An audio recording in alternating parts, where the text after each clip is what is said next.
Young Lunya anachana kama amepandwa na jini.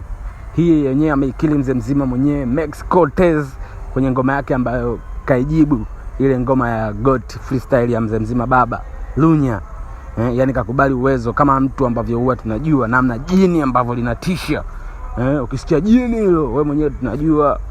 Utotoni tumesimuliwa sana, hata mtoto ukimwambia jini hilo, jini ni kitu fulani kinatisha. Kwa hiyo ni tafsiri labda huenda wakina Max wanaiogopa flow ya Lunya na namna ambavyo anatiririka kwenye beats. Licha ya kumuona anafuata views lakini bado anaogopa uwezo wa mtaalamu. Hii hapa mimi nimeiona, nimechukua microscope yangu hapa nika zoom kweli. Nikaichukua hii hapa, afu sijajua wewe unaonaje. Max kakubali uwezo, amekiri kasema bwana wewe ni jini. Na kuna marapa pia walishajisifia, mimi nakuficha kama jini tu. Natisha kama jini. Sijajua wewe sijui umepima vipi kati ya Lunya na Max Cortez, nani mtu mbaya?